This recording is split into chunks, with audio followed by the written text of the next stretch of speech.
नमस्कार मित्रों, आपके अपने YouTube channel the make future में आपका स्वागत है। हम लोगों ने इस आधुनिक भारत के सेगमेंट में पहले हम लोग चर्चा कर चुके हैं साइमन कमीशन कि साइमन कमीशन क्यों आया, इसका विरोध क्यों हुआ, क्या क्या कारण थे विरोध होने का, इसके हम लोग विस्तृत चर्चा कर चुके हैं। जिसमें हमने बोला था कि जो साइमन कमीशन जब 1928 में भारत बम्बई में पहुंचा, कब? फरवरी में, 3 फरवरी को 1928 बम्बई पहुंचा। इसके क्या हुआ? इसका व्यापक विरोध हुआ। विरोध तो बहुत पहले से भी चल रहा था, लेकिन इसका व्यापक विरोध हुआ। क्यों हुआ? क्योंकि मेनली बात ये थी कि भारतीयों के लिए संवैधानिक प्रावधान करना था। लेकिन इसका व्यापक विरोध होने का सबसे बड़ा रीजन ये था क्योंकि इसमें सभी सदस्य क्या थे? अंग्रेज थे, भारतीय कोई नहीं था। भारत का निर्णय लेना है, लेकिन सभी सदस्य कौन थे? अंग्रेज थे। इस वजह से इसका व्यापक विरोध हुआ। इसका जब व्यापक विरोध हुआ, इसके बाद इसकी रिपोर्ट बाद में आती है, डोमिनेट स्टेटस देने की बात की जाती है, उसको हम लोग बाद में चलेंगे। अब इसके बाद अब शुरू होता है, जब ये आंदोलन होने के बाद 1930 में शुरू होता है सविनय अवज्ञा आंदोलन। जब इसके विरोध के बाद अब पूरी बागडोर थमा दी जाती है महात्मा गांधी के हाथों में। अब कहा जाता है महात्मा गांधी की भैया आप ही इसको संभालिए, अब कैसे आंदोलन को संचालित करना है, कैसे क्या करना है। तब शुरू होता है सविनय अवज्ञा आंदोलन। दरअसल सविनय अवज्ञा आंदोलन जो शुरू होता है वह 1930 में शुरू होता है, लेकिन ये 2 फेज इसके होते हैं। सविनय अवज्ञा आंदोलन के 2 फेज होते हैं। मैं अभी आपको एकदम संक्षिप्त में बता दे रहा हूं, फिर आपको दो फेज में बताने वाला हूं। जो सविनय अवज्ञा आंदोलन है, सविनय अवज्ञा, दरअसल यह 1930 में शुरू हुआ, यह 34 तक चला। इसको 2 फेज में हम लोग बांटेंगे। जब 1930 से 1931-32 तक। क्यों? क्योंकि अभी सविनय अवज्ञा आंदोलन चलेगा। दरअसल क्या, पहले अल्टीमेटम दिया जाएगा किनको? सरकार को, वायसराय को, कि भैया ये हमारी मांगे हैं। महात्मा गांधी 11 सूत्री मांग करते हैं कि हमको ये मांगे पूरी कर दो। ये नहीं होगा तो ऊपर से नमक कानून भी लागू कर दिया गया, तो फिर नमक कानून बहुत सारे सविनय अवज्ञा कि हम आपकी कोई कानून या हम आपसे की बात नहीं मानेंगे। सविनय अवज्ञा, विनय पूर्वक आपकी बात हम नहीं मानेंगे। और फिर बीच में एक गोलमेज सम्मेलन किए जाते हैं, ठीक है ना। गोलमेज सम्मेलन के बाद फिर जब महात्मा गांधी वहां जाते हैं, इसके बाद भी तब भी बात नहीं बनती है। तब सेकेंड फेज में आंदोलन 1932 से फिर शुरू होता है 34 तक, ठीक है। तो ये फेज के अनुसार हम लोग काम करेंगे। और 1922 में जब गांधी जी गिरफ्तार कर लिया गया था, मैंने पिछले बताया था 6 साल की जेल हो गई थी, लेकिन 1924 में ही क्या हो गए थे? छूट गए थे, ठीक है। और फिर जब साइमन कमीशन का विरोध हो रहा था, साइमन कमीशन आ गया, साइमन कमीशन का विरोध हो रहा था, जब साइमन कमीशन के विरोध के चक्कर में और बहुत बड़े नेता कौन थे? लाला लाजपत राय की लाठियों से बारिश हो, उनकी क्या होती, घायल हो जाते लाठियों की बारिश से। और क्या होता है फिर बाद में इनकी 17 नवंबर 1928 में क्या हो जाती है? उनकी मृत्यु हो जाती है, ठीक है। चलिए अब इस घटना को हम लोग आगे बढ़ाते हैं। अब हेडिंग डाल लीजिए साइमन कमीशन, हेडिंग डाल लीजिए साइमन कमीशन, सविनय अवज्ञा आंदोलन। साइमन कमीशन हम लोग कर चुके हैं, अब डाल लीजिए सविनय अवज्ञा आंदोलन।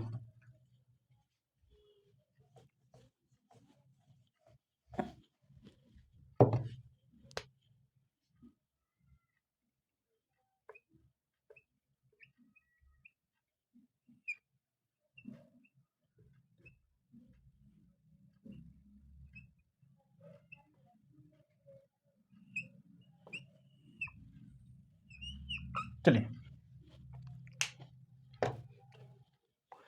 दरअसल बात ये थी, अब टाइम आ गया 1930 में फरवरी में एक कांग्रेस कार्य समिति की बैठक होती है। उसमें महात्मा गांधी को बागडोर थमाई जाती है और उनको निर्णय लेने के लिए कहा जाता है। तो ये बात को हम लोग पहले से कॉन्सेप्ट बनाकर काम करने वाले हैं। चलिए लिखिए, फरवरी 1930 में कांग्रेस की दूसरी, पहली हो चुकी दूसरी कार्यकारिणी समिति की बैठक होती है, या कार्यकारिणी समिति की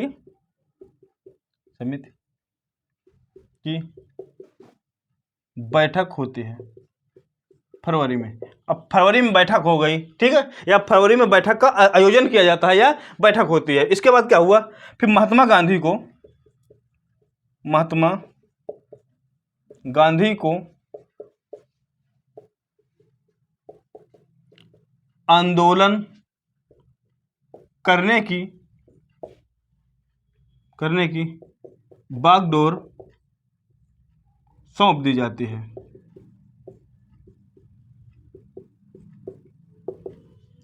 कहा गया कि भैया, महात्मा गांधी जी से कहा गया कि भैया आप इस बागडोर को संभालिए, अब आपको आंदोलन किस लेवल में ले जाना है, कैसे कैसे आपको आंदोलन करना है, अब आप इसको समझिए। तो अब कांग्रेस कार्य फरवरी 1930 में बागडोर आ गई महात्मा गांधी के, और महात्मा गांधी अब एक चिट्ठी तैयार करते हैं जिनमें कहा गया 11 मांगे मनवाने के लिए, एक 11 जो पॉइंट है, 11 पॉइंटों में एक बात लिखते हैं। वो जो 11 मांगे थे, इन्हीं को आगे हम लोग कहते हैं 11 सूत्री मांगे, गांधी जी की 11 सूत्री मांगे, ठीक है। चलिए, अब यह कार्य समिति की बैठक हो गई, तो फिर हुआ क्या, गांधी जी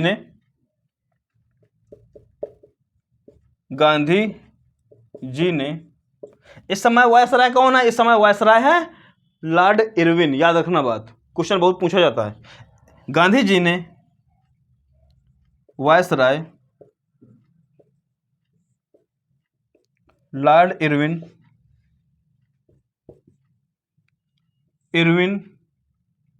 के समक्ष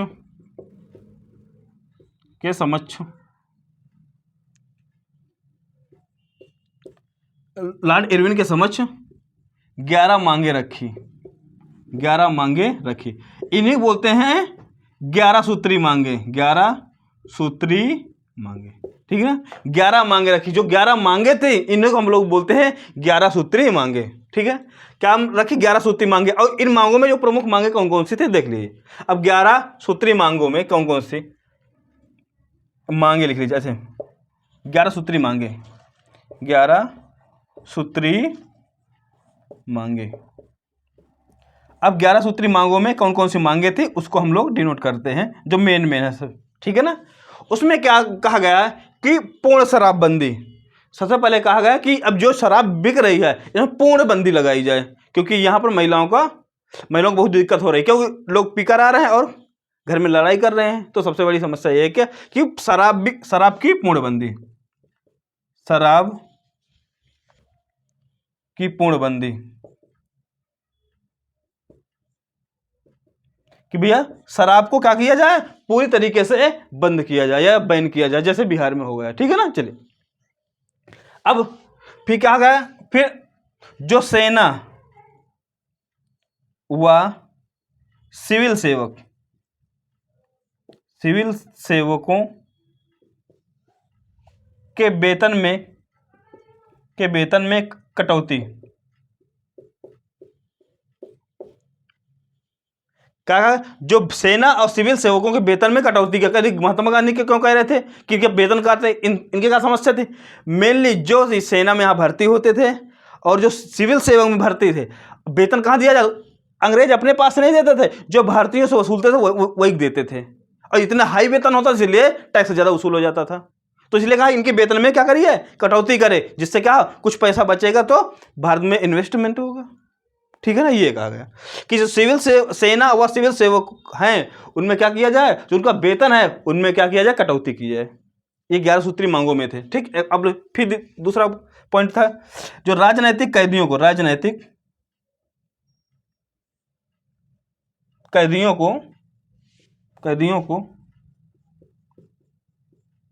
रिहा किया जाए, राजनैतिक कैदियों को क्या किया जाए, रिहा कर, जितने भी आप लोगों ने क्या बंद किए हैं, किसमें, जब इसके पास साइमन कमीशन में बहुत सारे लोग क्या कर जेल में चले गए थे, तो कहा जो राजनीतिक कैदी हैं जिनको बंद किया गया है जेल में, उनको क्या किया जाए, उनको छोड़ दिया जाए या उनको रिहा कर दिया जाए। और यही नहीं, और कहा कि लगान में 50% की 50% की कमी की जाए। लगान में कितने? लगान में 50% तक की क्या की जाए? कमी की जाए। ये महात्मा गांधी की 11 सूत्री मांगे थी। ठीक है। और अब होता है, क्या इरविन ने ये मांगे मान ली? नहीं। जो इरविन थे, इरविन इन मांगों को अस्वीकार कर दिया।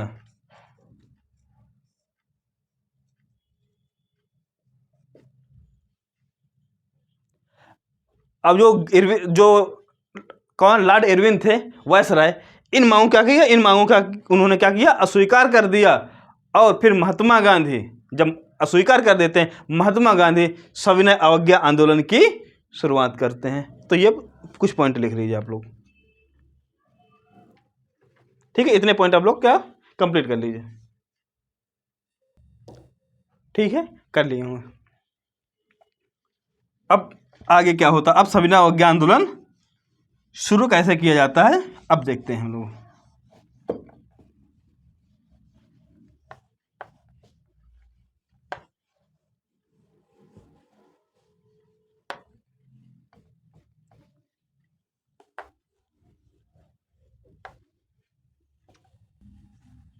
चलिए, ठीक है, चलिए। अब सविनय अवज्ञा आंदोलन की क्या होती है? शुरुआत होती है।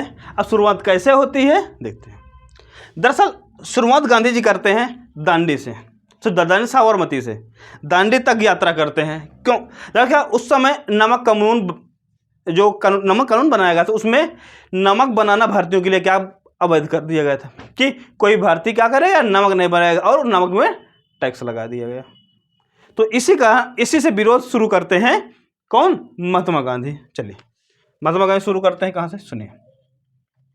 सविनय अवज्ञा की जो शुरुआत होती है, शुरुआत कहां से होती है? शुरुआत होती है 12 मार्च। कभी कभी ये डेट पूछ ली जाती है, ठीक है ना?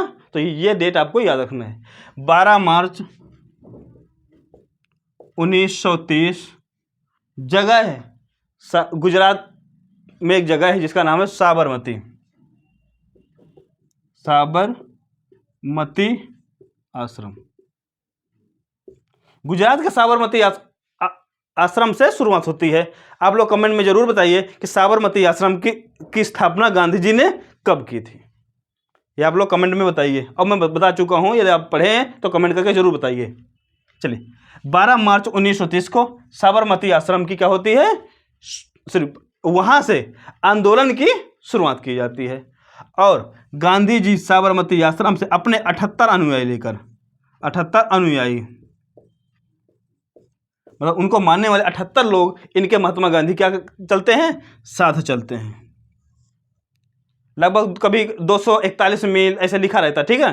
तो लगभग ये किलोमीटर में होता है। कुछ किताबें कुछ 2-4 किलोमीटर इधर उधर देती हैं, तो परेशान नहीं होना, ठीक है? तो लगभग कितने? 375 किलोमीटर के, कितना? लगभग 375 किलोमीटर की महात्मा गांधी पैदल यात्रा करते हैं। 375 किलोमीटर की गांधी, ठीक है, 375 किलोमीटर तक की यात्रा करते हैं। कितने दिन में? 24 दिन में। कभी कभी बोलते हैं कि 240 मील भी था, ठीक है? कभी कभी मील में लिखा तो 240 मील के आसपास लिखा रहेगा, ठीक? चलिए, अब आपको पता होना चाहिए कि मील कितना होता है, और नॉटिकल, दो चीजें होती हैं, एक मील होता है, एक नॉटिकल मील दो होता है, ठीक है ना? चलिए, अब कभी कभी 241 मील भी लिखा रहता है, तो उसमें परेशान आप नहीं। जो एक मील बराबर होता है 1.6 किलोमीटर, और एक नॉटिकल मील बराबर होता है 1.8 किलोमीटर। इसका मतलब एक मील 1600 मीटर के बराबर होता है। किलोमीटर कितने होता है? किलोमीटर 1000 मीटर, लेकिन जो मील होती है वो 1600 मीटर की होती है, और नॉटिकल मील होती है जो समुद्र में दूरी नापते हैं, वो होती है 1800 मीटर की, या 1.8 किलोमीटर, ठीक है? चलिए, उसको वहां से रहने दीजिए। ये 75 किलोमीटर तक की यात्रा करते हैं, पहुंचते हैं कहां पर? दांडी। दांडी पहुंच जाते हैं 5 तारीख को ही। कब पहुंच जाते हैं? 5 तारीख को। लेकिन 6 तारीख दांडी, 6 अप्रैल बात है, 6 अप्रैल को गांधी जी क्या करते हैं, नमक बनाते हैं और नमक कानून तोड़ते हैं। कहाँ पर, दांडी में 6 अप्रैल को गांधी जी नमक कानून तोड़ा। गांधी जी ने 6 अप्रैल 1930 की बात है, अभी 24 दिन हुए, 1930 को क्या किया, नमक कानून तोड़ा। अब जब गांधी जी ने इसकी शुरुआत कर दी तो पूरे देश में, इसके पहले पूरे देश में नमक कानून तोड़े गए। तो क्या हुआ, गांधी जी के पश्चात जब गांधी जी ने नमक कानून तोड़ा तो गांधी जी के पश्चात पूरे देश में नमक कानून तोड़े गए। नमक कानून तोड़े गए। तो क्या नमक कानून कोई चीज थी कि पकड़ लिए तोड़ दिए? नहीं, नमक कानून तोड़ने का मतलब ये है, जैसे वहां है नमक बनाने का प्रतिबंध है, तो नमक बनाने का प्रतिबंध है तो आप नमक बना लीजिए, तो क्या हो, नमक कानून तोड़। जैसे समानतः दाएं बाएं चलना चाहिए, जो भी है, जिस साइड से आप जा रहे हैं, ठीक कि मैं आपको क्या, किस साइड चलना चाहिए, दाएं से चलना चाहिए, तो आप चल रहे हैं बाएं। या रेड लाइट में रुकना चाहिए, रेड लाइट में क्या करना चाहिए, रुकना चाहिए, तो रेड लाइट से चले गए। जब रेड लाइट से आप चले गए, इसका मतलब आपने नियम तोड़ा है। ये होता है, कोई चीज नहीं होती, ठीक है। तो क्या है, नियम का, तो वही नमक कानून, जब नमक गांधी जी ने बना लिया तो इसका मतलब नमक कानून का उल्लंघन किया। तो पूरे देश में लगभग नमक कानून तोड़े गए। पूरे देश का मतलब जिन जिन जगहों पर समुद्र तटीय इलाका था, जिन जिन जगहों पर समुद्र तटीय इलाका था या जहाँ पानी खरा था, तो वहां से नमक बनाकर कानून तोड़ा गया। लेकिन जहां पर समुद्र नहीं है वहां क्या करेंगे, तो वहां नमक कानून तोड़ेंगे, तो वहां नमक बनाएंगे नहीं, तो तोड़ेंगे कैसे? तो वहां पर अन्य चीजों का विरोध हुआ। जैसे बिहार में, उत्तर प्रदेश में भाई कोई समुद्र है ही नहीं है, तो क्या नमक बनेगा? तो यहां नमक नहीं बने। तो दूसरी, जैसे उत्तर प्रदेश में क्या जो लगान न देने के प्रति, जो लगान नहीं देने का कानून तोड़ा गया कि भाई हम लगान नहीं देंगे। बिहार में चौकीदारी करके विरुद्ध आंदोलन शुरू किया गया। ये सब चीजें थी, ठीक है। चलिए, और गांधी जी ने इसमें ऐलान कर दिया है कि भैया सब लोग, कोई अपनी नौकरी नहीं छोड़ेगा। जो पहले में छोड़ देते थे ना नौकरी, तो भी रोजगार का संकट आ जाता था। कहा कि अपनी नौकरी नहीं छोड़ेंगे, लेकिन जो अध्यापक तो आप काम करते रहे, लेकिन जो आर्मी में हैं, आर्मी में भी अपनी देशभक्ति दिखा सकते हैं। लेकिन कब, यदि अंग्रेज कहें कि गोली चलाई इनके ऊपर, तो अपने लोगों पर गोली नहीं चलाना। यही आपकी क्या होगी, यही आपकी देशभक्ति होगी, ठीक है ना। अभी गढ़वाल रेजिमेंट के लोगों ने क्या किया, अंग्रेजों ने कहा गोली चलाई, तो उन्होंने गोली नहीं चलाई, तो वो भी क्या किए, अपनी देशभक्ति को साबित किए, ठीक है। चलिए, ठीक। अब पूरे देश में नमक कानून तोड़े गए। अब पूरे देश में जब नमक कानून तोड़े गए तो कौन कौन सी जगहें थी जहां पर नमक कानून तोड़े गए, या और किन किन कानूनों का उल्लंघन हुआ? चलिए, जब नमक कानून पूरे देश में तोड़े गए तो हुआ तमिलनाडु के। क्वेश्चन बहुत पूछा जाता है ये वाला पॉइंट, ठीक है ना। चलिए, कि तमिलनाडु के तंजौर तट पर किसने नमक कानून तोड़ा? तमिलनाडु। कौन थे? श्री राजगोपालाचारी। तमिलनाडु के तंजौर में समुद्र तट पर, तंजौर में समुद्र तट पर श्री राजगोपालाचारी मतलब चक्रवर्ती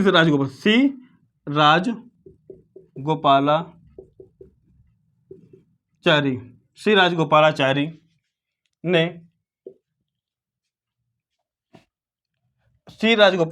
ने त्रिचनापल्ली से वेदारण तक की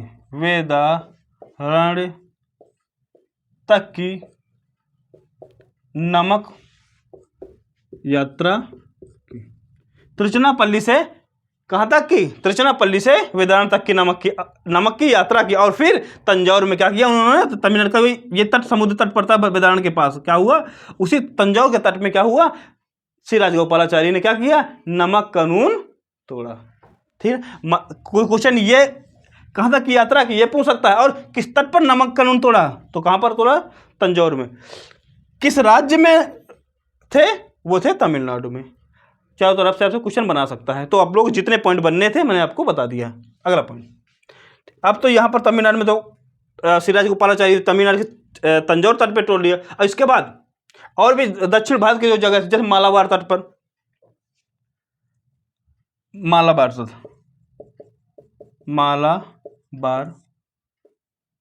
मालाबार तट तट में के कलप्पन के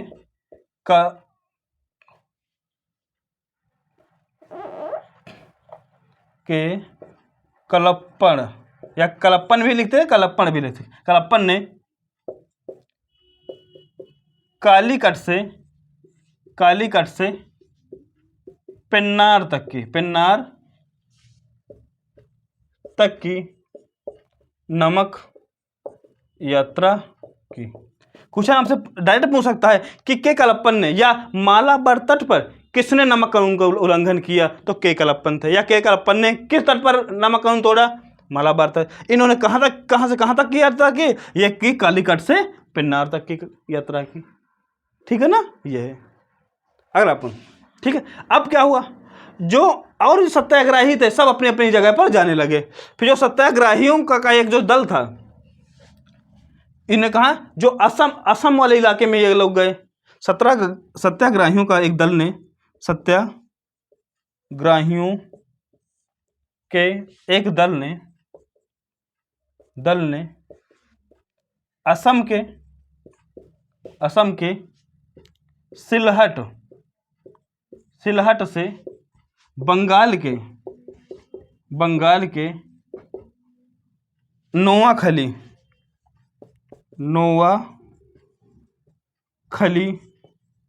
तक की यात्रा की। और क्या हुआ, नमक कानून तोड़ा इन्होंने। ठीक, चलिए अगला पॉइंट। ये सब मोस्ट इंपॉर्टेंट पॉइंट बता रहा हूं, ठीक है ना, जितने पॉइंट होंगे। चलिए अगला, अब जो इसमें एक और महत्वपूर्ण क्वेश्चन आता है, इस जो सविनय अवज्ञा आंदोलन में जो अफगानिस्तान वाले इलाके में, क्योंकि वो भी इलाका अपना था, कुछ इलाका थी, तो उसमें सबसे महत्वपूर्ण जो भूमिका निभाई सविनय अवज्ञा आंदोलन में, वो थे खान अब्दुल गफ्फार खान। ठीक है ना, चलिए खान अब्दुल गफ्फार खान ने, मतलब इस आंदोलन में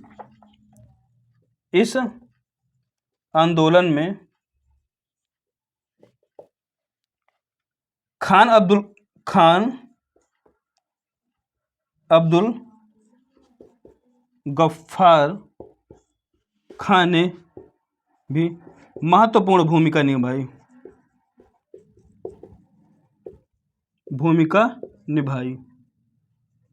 ठीक है, महत्वपूर्ण भूमिका निभाई किसने, खान अब्दुल गफ्फार का। और खान अब्दुल गफ्फार खान का जो संगठन था, उसको क्या बोलते थे, खुदाई खिदमतगार। इनका जो संगठन का नाम क्या था, खुदाई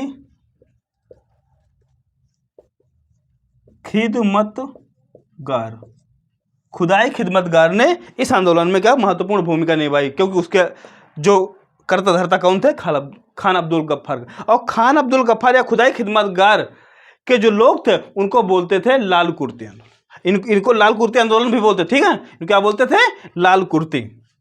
जो खुदाई खिदमतगार के जो कर्मचारी या जो लोग थे, उनको बोलते थे लाल कुर्ती। इनको लाल कुर्ती आंदोलन के नाम से भी जाना जाता। ठीक, लाल कुर्ती क्यों, क्योंकि इनके जितने भी खुदाई खिदमतगार के जितने भी लोग थे, वो लाल कुर्ती पहनते थे। एकदम कुली जैसे नहीं पहनते, वैसे थे। ठीक है ना, ये क्या पहनते थे, लाल कुर्ती पहनते थे, इसलिए उनको बोलते हैं क्या, लाल कुर्ती बोलते हैं। किनको, खुदाई खिदमतगार के जो कर। और इसके संस्थापक कौन थे, खान अब्दुल गफ्फार खान। ठीक, ये इतने पॉइंट नोट डाउन कर लीजिए।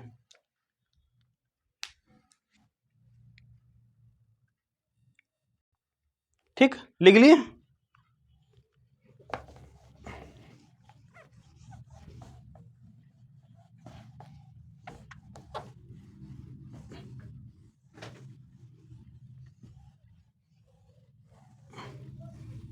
चलिए अब अगले पॉइंट लिखिए। अब गांधी जी ने कह दिया भैया नौकरी से बाहर नहीं आपको होना है, फिर क्या करना है, नौकरी से बाहर नहीं होकर लेकिन देश के लिए कुछ करना है तो नौकरी में रहकर ही आपको करना होगा। यदि जैसे आप किसी फौज की नौकरी में मान लो पुलिस में है, तो जो भारतीय लोग हैं उन पर क्या करें, गोली नहीं चलाएंगे। तो यही कारनामा गढ़वाल रेजिमेंट ने किया। ठीक, इस आंदोलन में गढ़वाल रेजिमेंट की टुकड़ियों ने पेशावर में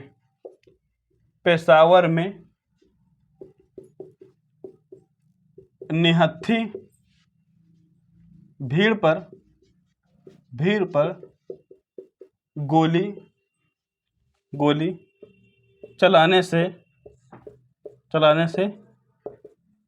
इनकार कर दिया कि भैया हम गोली नहीं चलाएंगे। ये भी क्या थी, ये भी एक देशभक्ति ही थी।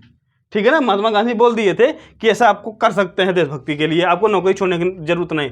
और यही नहीं, अब मणिपुर में भी इस आंदोलन का नेतृत्व किसने संभाला। मणिपुर में एक 13 वर्षीय नागा लड़की जो नागा जनजाति थी, वहाँ की एक लड़की थी मणिपुर में, जिसका नाम था गैडेलियो। उन्होंने इस आंदोलन को आगे बढ़ाया। मणिपुर में 13 वर्षीय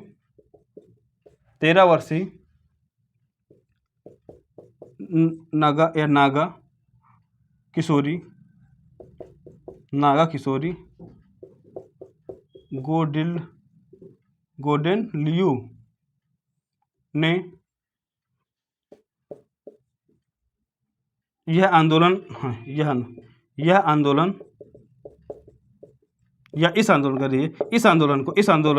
को आगे बढ़ाया।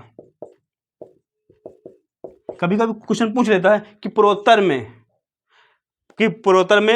किसने सविनय अवज्ञा आंदोलन क्या किया, आगे बढ़ाया। तो नागा लड़की कौन थी, गैडेलियो। और किसने, कभी क्वेश्चन पूछ, किसने गैडेलियो को रानी की उपाधि दी, रानी गैडेलियो भी बोलने लगे, तो किसने दी, जवाहरलाल नेहरू। कब दी, सुनिए। दरअसल बात है, जब अब इस आंदोलन में जब गैडेलियो को या गाडेलियो, ठीक है, इनको जब गिरफ्तार कर लिया गया, इसके बाद कुछ दिन बाद फिर जवाहरलाल नेहरू इनसे क्या गए, मिलने गए। तब वहीं जेल में इनको रानी की उपाधि दी। कौन सी उपाधि, रानी की उपाधि किसने दी, जवाहरलाल नेहरू ने। कभी आपसे पूछ सकता है, ठीक है ना। क्वेश्चन क्या बनेगा कि सब पूर्वोत्तर भारत में सविनय अवज्ञा आंदोलन का नेतृत्व करने वाली 13 वर्षीय नागा किशोरी गैडेलियो को रानी की उपाधि दी गई। यह उपाधि किसने दी, कर सकता है ऐसे कुछ, या रानी की उपाधि किसकी है, ये इस आंदोलन में बहुत सारी चीजें क्वेश्चन कर सकता है। चलिए, अब आती है बिहार की बात। अब बिहार उत्तर प्रदेश की बात कर लेते हैं। अब बिहार में समुद्र है, समुद्र नहीं है। अब बिहार में जब समुद्र नहीं है तो नमक कानून का उल्लंघन नहीं होगा। तो कहा जहां नमक कानून नहीं है, नमक बनाने की जगह नहीं है, तो अन्य चीज में विरोध करिए ना। तो बिहार में किसका विरोध हुआ, चौकीदारी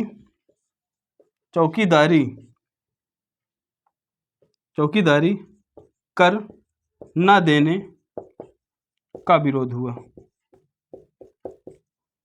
कहा कि हम चौकीदारी कर का क्या करते हैं, चौकीदारी कर न देने का विरोध किया, या चौकीदारी कर देने का विरोध, सही है। चलिए, चौकीदारी कर न देने का विरोध, क्यों भैया हम कर नहीं देंगे, इसका विरोध किया गया। और उत्तर प्रदेश में क्या है, क्या उत्तर प्रदेश में कौन सा समुद्र है, तो यहां पर भी नहीं हुआ। यहां पर भी किसका विरोध किया, यहां पर कर या लगान का भी विरोध किया गया। ठीक है ना। उत्तर प्रदेश में क्या हुआ, उत्तर प्रदेश में कर न देने तथा लगान न देने संबंधी आंदोलन चलाए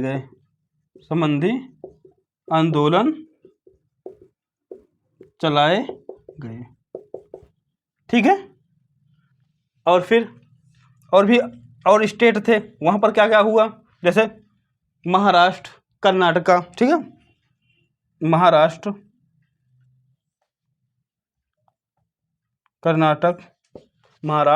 कर्नाटक एवं एवं मध्य भारत में। अब भाई जब यहाँ किस किस चीज़ का विरोध है, महाराष्ट्र, कर्नाटक एवं मध्य भारत में वन नियमों का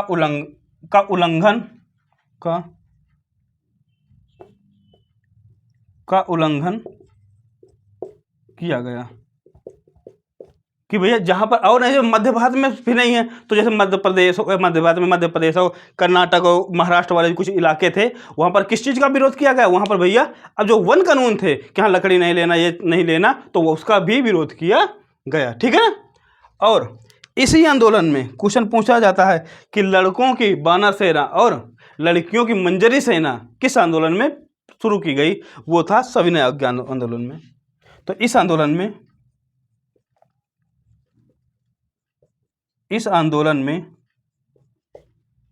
लड़कों की